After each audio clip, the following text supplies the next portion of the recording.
Dear students, JEE advance 2024 का paper 1 का एक क्वेश्चन है और जिसमें अगर आप मार्किंग स्कीम को अगर समझना चाहें तो ये सेक्शन 1 के अंदर पूछा गया था, जिसमें सिंगल करेक्ट के अंदर था। मार्किंग स्कीम की जहाँ तक बात है, सही करने पर +3 थे और गलत करने पर -1 थे। तो उसी के अकॉर्डिंग अगर हम इस पर्टिकुलर क्वेश्चन के बारे में एनालिसिस करें तो ये जो क्वेश्चन था इसके बारे में उस टाइम पर थोड़ा एनालिसिस करते हैं कि एग्ज़ाम के ड्यूरेशन के अंदर स्टूडेंट्स ने इसको लेकर कैसी स्ट्रैटेजी अपनाई थी। पूरे इंडिया के अंदर अगर हम बात करें तो हम देख पाएंगे कि 63% स्टूडेंट्स ने इसको अटैम्प्ट ही नहीं किया था। इस क्वेश्चन को 63% स्टूडेंट्स ने इसको अटैम्प्ट ही नहीं किया था और जितने स्टूडेंट्स ने सही किया था वो थे 21.97, यानी 22% के आसपास स्टूडेंट्स का सही हुआ था और गलत किया था इसको 15% के आसपास स्टूडेंट्स ने इसको गलत किया था।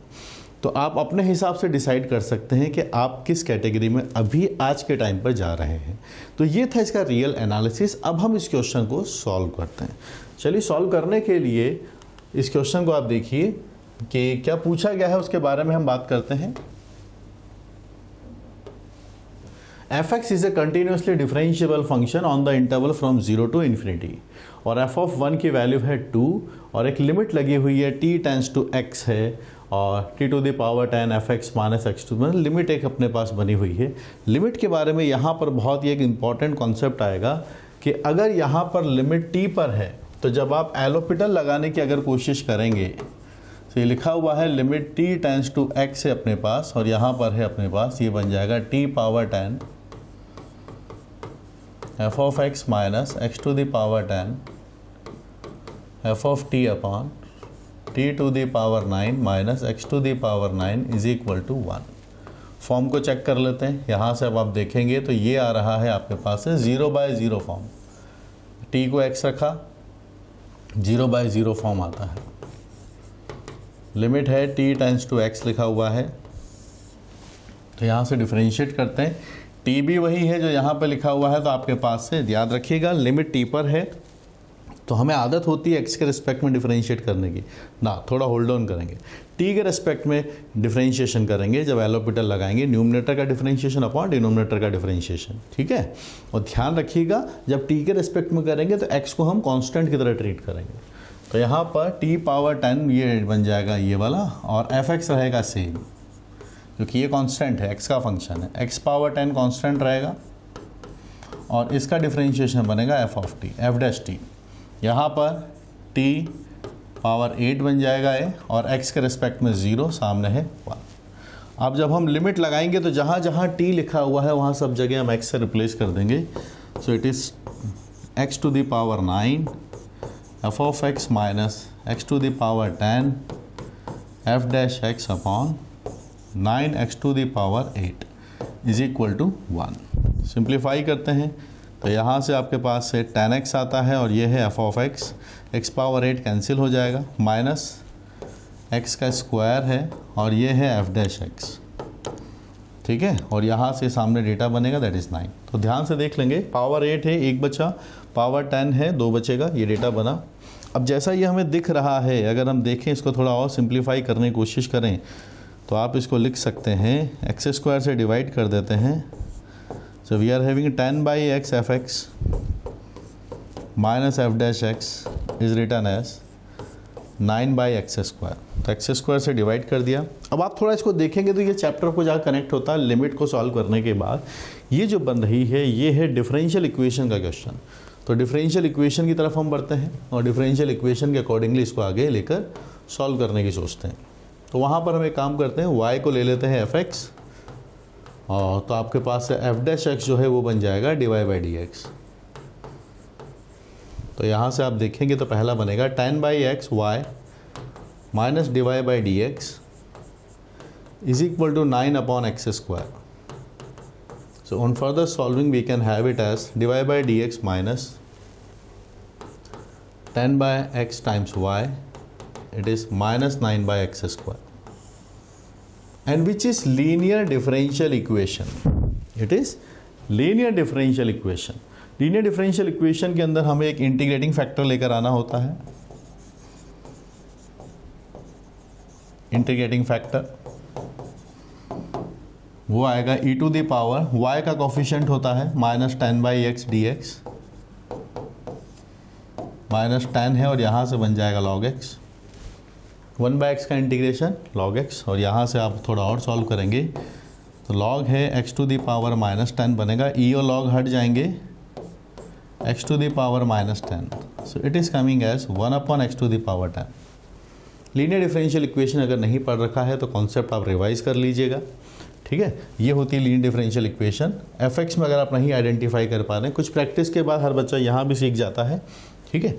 ये एक जेनरिक वीडियो है ताकि हर स्टूडेंट इस सवाल के सॉल्यूशन से अपनी प्रिपरेशन को बूस्टअप करे, ठीक है। यहाँ पहुँचे, इसके बाद यहाँ पहुँच गए। अब इसका सॉल्यूशन की हम बात करते हैं, इसका सॉल्यूशन क्या निकलेगा। कैलकुलेशन का ध्यान रखते हुए हम आगे बढ़ना है। तो इसका सॉल्यूशन आता है फिर y times integrating factor that is this is equal to -9/x² है और ये 1/x पावर 10 लिखा हुआ है dx के साथ।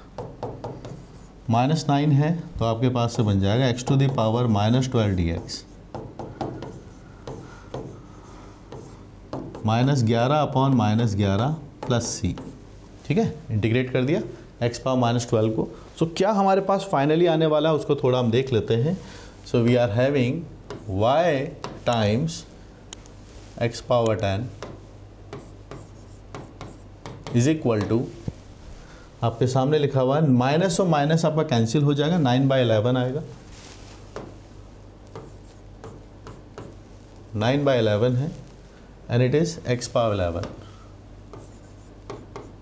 Plus c। This is what we are getting. So y/x power 10, 9/11, 1/x power 11 plus c। कुछ और डेटा हमें दिया हुआ होगा, यस दे रखा है। f1 की वैल्यू कितनी है 2, तो इससे कांस्टेंट कैलकुलेट हो जाएगा। और हमसे पूछा है कि fx अगर x पॉजिटिव है तो फंक्शन क्या निकल के आएगा।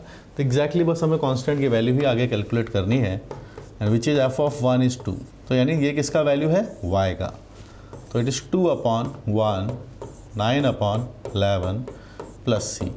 तो c is 2 minus 9/11 which is 22 minus 9/11 which is further on solving 13/11। तो यहाँ से अगर हम देखें तो हमारे पास fx आ गया है, x पावर 10 से हम इधर की साइड मल्टीप्लाई करेंगे, 9/11 प्लस c का वैल्यू है 13/11। So the function will become as 9/11 and it is coming as 1/x, 11/x, ठीक है, 11x plus 13/11 x to the power 10। This is what we are getting। Options को match करते हैं। 9/11x, 9/11x नहीं है, यहाँ भी नहीं है, यहाँ भी नहीं है, बी में दिख रहा है 9/11x plus 13/11 x power 10। Check कर लें, 13/11 x पावर 10, ठीक है। So we can mark which option as an answer B. तो कुछ बातें यहाँ पर सीखने की है। एनालिसिस के हिसाब से मैंने जो आपको बताया, आपने उसमें देखा कि क्या हुआ था, 22% स्टूडेंट्स ही थे जिन्होंने क्वेश्चन को सही किया था। और अगर आपका ये सही हुआ है तो आप देश के 22% स्टूडेंट में तो इस क्वेश्चन को सॉल्व करके ही आ गए हैं, ठीक है। और कितने सारे स्टूडेंट्स ने इसको छोड़ दिया, आप देखिए 63% स्टूडेंट ने इसको छोड़ दिया था। ये डूएबल क्वेश्चन है, आपको इसको करना चाहिए, इजी कॉन्सेप्ट है, थोड़ी सी मेहनत लगेगी तो बहुत ज़्यादा मिरेकल की ज़रूरत नहीं चाहिए एडवांस को क्रैक करने के लिए। थोड़ी सी आप अगर मेहनत करें तो एक सिमिलर, ये बहुत फेमस भी है लीनियर डिफरेंशियल इक्वेशन के सवाल पूछना, लिमिट के साथ इसका कॉम्बिनेशन था। एक छोटी सी बात जो इसके अंदर पूछी गई थी कि जब हम डिफरेंशिएशन लिमिट के हिसाब से 0/0 फॉर्म पे करते हैं, क्योंकि यहाँ पर वेरिएबल t है तो डिफरेंशिएशन t के रेस्पेक्ट में होगा। स्टूडेंट्स पर यहाँ फंस जाते हैं कि वो x के रिस्पेक्ट में ना कर दे, क्योंकि हमें आदत होती है x के रिस्पेक्ट में डिफरेंशिएशन करने की। चलिए आगे बढ़ते हैं। तो आंसर हमारा मार्क कर दिया हमने। ऐसे ढेर सारे सवाल अगर आपको करने हैं तो जो मेरी 5 बुक्स हैं, जो कोऑर्डिनेट अलजेब्रा, वेक्टर 3D और ट्रिग्नोमेट्री, सबके ऊपर अवेलेबल है। PYQ की बुक भी आपको अवेलेबल है, तो यहाँ से भी आप बाकी क्वेश्चंस खुद कीजिएगा। हर वीडियो का सोल्यूशन ना देखें, पहले अटैम्प्ट करें फिर सॉल्व करें। और मुझसे लाइव पढ़ने के लिए you can download the app uplift JEE। Thank you guys.